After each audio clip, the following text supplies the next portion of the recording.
تو جناب سندھ کے طاقتور ترین وزیر سعید غنی کے بھائی فرحان غنی کے خلاف دہشت گردی، اقدام قتل، جان سے مارنے کی دھمکی دینے، اسلحہ دکھانے اور کار سرکار میں مداخلت کا مقدمہ درج کر لیا گیا ہے۔ آپ سب حیران ہوں گے کہ سعید غنی صاحب جیسے با اثر اور طاقتور ترین انسان کے اپنے صوبے میں ان کے بھائی کے خلاف اتنی آسانی سے مقدمہ درج کیسے ہو گیا، اور نہ صرف یہ کہ مقدمہ درج ہوا بلکہ فرحان غنی اور ان کے ساتھی گرفتار بھی ہو گئے۔ تو سوال یہ ہے کہ مملکت خداداد پاکستان میں یہ معجزہ ہوا کیسے؟ اس سندھ میں جہاں پیپلز پارٹی کی حکومت ہے اور اس حکومت میں جہاں سعید غنی صاحب پیپلز پارٹی کے اہم ترین وزیر ہیں، اس سندھ میں سندھ پولیس نے آخر یہ جرت اور ہمت کیسے کی کہ سعید غنی کے بھائی کے خلاف دہشت گردی کا مقدمہ درج کر لیا اور اسے پکڑ بھی لیا؟ سعید غنی صاحب کا بھائی فرحان غنی تو اتنا طاقتور آدمی ہے کہ اس کے خلاف 2017 میں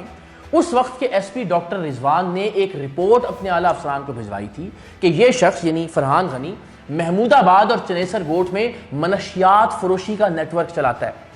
فرحان غنی کا اور سعید غنی صاحب کی سندھ میں طاقت کا اندازہ آپ اس بات سے لگائیں کہ اس رپورٹ کے بعد نہ صرف یہ کہ ایس پی ڈاکٹر رضوان کو صوبہ بدر کر دیا گیا بلکہ اس کے بعد انہیں سندھ میں کبھی کوئی پوسٹنگ نہیں دی گئی۔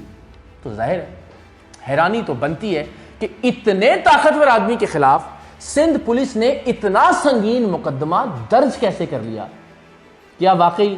سندھ میں قانون طاقتور ہو گیا ہے؟ کیا واقعی سندھ میں کوئی انقلاب آ گیا ہے؟ کیا سندھ پولیس اتنی با اختیار اور آزاد ہو گئی ہے کہ ایک آدمی پر تشدد کے بعد سندھ پولیس نے غیرت اور جرت کا مظاہرہ کرتے ہوئے اہم، با اثر اور طاقتور فرحان غنی کو گرفتار کر لیا ہے؟ تو جناب نہ کوئی انقلاب آیا ہے،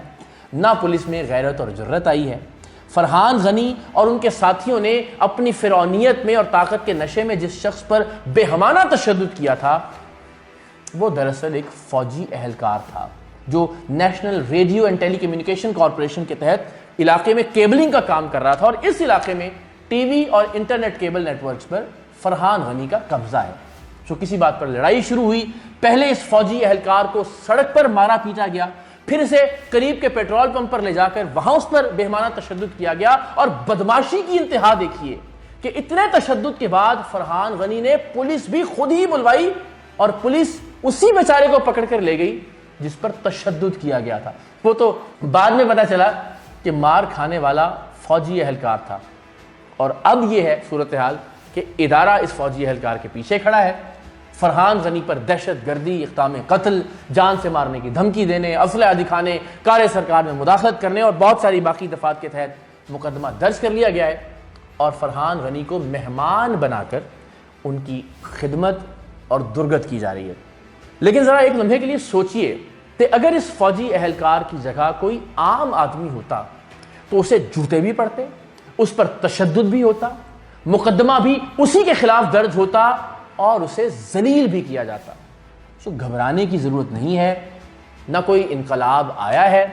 اور نہ ہی کسی انقلاب کے آنے کا کوئی امکان ہے۔ پاک فوج زندہ باد، پاکستان پائندہ باد۔